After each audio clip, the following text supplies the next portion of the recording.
Welcome back mga ka-adventure dito sa ating panibagong sisiran. Bago tayo magsimula, please support natin ang channel sa pamamagitan ng pag-click ng subscribe button at pag-iwan ng like sa ating mga video. Bali, bagong spot tong napuntahan natin ngayon. Mababaw lang dito mga ka-adventure. Tingnan natin kung merong laman. Kaya tara, huwag na nating patagalin pa. Sisinda tayo. Let's go and dive. Sa unang sisid pa lang natin ay agad tayong nakakita ng isda mga ka-adventure. Isang hamulod, ayan o. Magandang sinyalis to, baka marami pa dyan. Ikot-ikotan lang din natin gaya nung nakaraang. Mukhang di nga tayo nagkakamali mga ka-adventure at ito nakakita ulit tayo, ayan o. Nagtago pa. Malalaki na pa naman mga ka-adventure. Malalaki na yung mga hamulod dito sa spot na to kaya ikot-ikotan lang natin ulit. Tamang tago lang sila sa ilalim ng mga halamang dagat. Di nila alam, magaling din tayo sa taguan mga ka-adventure. Pabababa lang natin sa bangkat at atag na kapanan ng tatlo. At ito pa, isang hamulod ulit. Salamat sa blessing. Meron nga ditong isda kahit dito lang muna tayo. Ikot-ikotan lang natin tong spot na to, baka dito tayo makarami mga ka-adventure.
Dito, umahon na tayo mga ka-adventure at ito nga pala yung mga huli natin.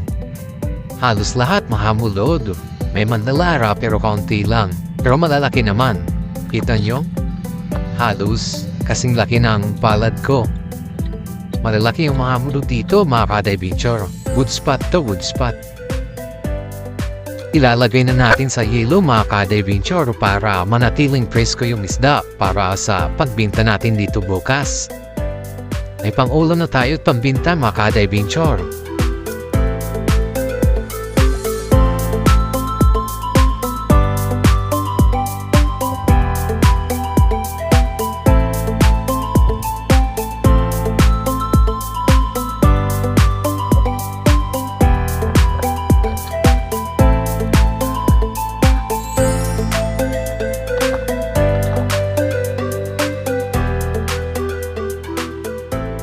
May mga nakuha din pala tayong balatan at ito yun mga ka-adventure.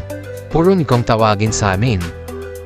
Maganda bilihan ito, nasa 120 per kilo at itong lahat mayroong 8 kilohin ito mga ka-adventure.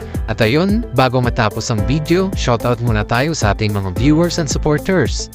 Shoutout kay Mandaragat Rian TV, Divesip din po idol, tsaka pa is Sagay Adventure from Eastern Samar. At kay Ads 100 TV, location po namin idol sa Giwan Eastern Samar. Shoutout kay Harville Tobis, shoutout sa iyo bossing, at kay Rosel Fishing. Shoutout po at maraming salamat na din, saka shoutout din sa Triple Net ng Bataan. Yun lamang po at bago matapos ang video, wag po natin kalimutan mag-like and subscribe, then hit the notification bell para palagi po tayong updated sa mga bagong video at sa marami pang video na darating.